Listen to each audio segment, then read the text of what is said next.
Crikey. Well, I graduated 19 years ago now, which, that time has just flown by. And in that whole time, I've been in first opinion practice. And now co-own a lovely little practice in Fleetwood in Lancashire on the coast.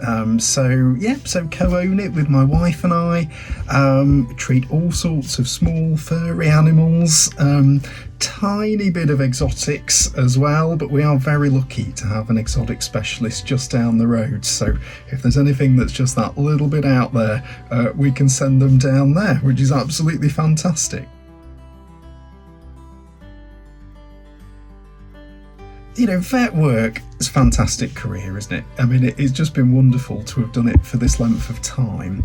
But also really good to have an interest, a sort of special interest that you can get into and enjoy. And anyone who knows me will know in my case, it's parasitology. So before I came to vet school in 1997, I did a master's in veterinary parasitology at Liverpool. And this was really just trying to get a qualification so I could go on to vet school. But there I found my academic true love. And parasitology, a lot of people don't see the appeal, but they are amazing creatures. And that's what I found when I did the parasitology course. It's absolutely taken with them, but also the devastating public health consequences that they can have around the world, and especially in pets, even here in the UK, carrying very significant zoonotic risks as well, tremendous public health implications. And I just really wanted to be involved with that, but also wanted to carry on with my vet career as well. And I've been very, very lucky in that I've been able to marry the two. So, work in practice, but I still do research, still do prevalence studies on worms and ticks in practice. And that's something that all vets and nurses can get involved with. If you fancy doing a little bit of research and you want a bit of inspiration, just contact me. It's a wonderful thing to do. But that work and my master's has led me to become head of a group called ESCCAP, Guideline director for ESCCAP and head of the organisation nationally in the UK. And that's allowed me to continue to give a lot of parasitology advice and do a considerable amount of parasitology work while also juggling that with my day job.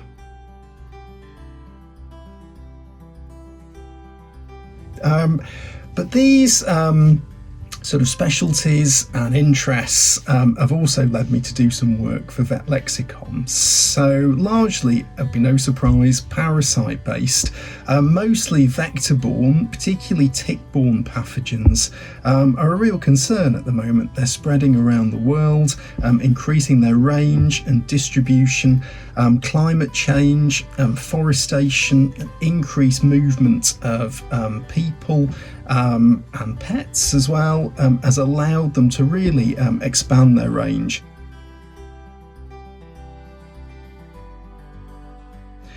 So it means that vets and nurses are coming into contact with old favourites like Lyme disease and Ixodes ticks, but also potentially new pathogens that are spreading quickly. So things like Babesias, tick-borne encephalitis has spread very rapidly across Europe. So it's these topics that I've done, and they're very much aimed at vets and nurses. And I've got a little portfolio now on the site, as well as having done some review work and co-authorship work with others. And that's been, great.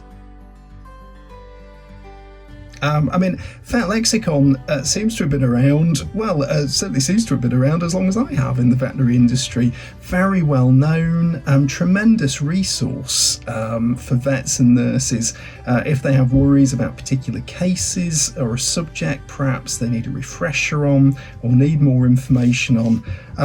It's been a real sort of companion for me, in terms not only of delivering content for it, but also as a recipient of content in fields in which perhaps I need a little bit of refresher, a little bit of help.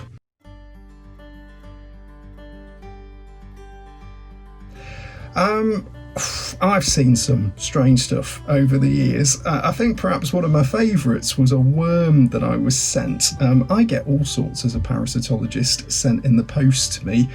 Some of them are actually parasites, some of them all sorts of strange things.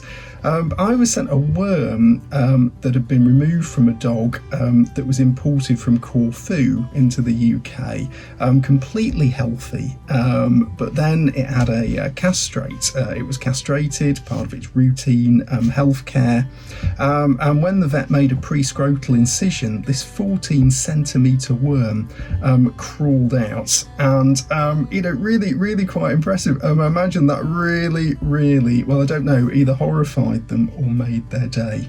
And this is the wonderful thing about parasites, you just never quite know what's round the corner.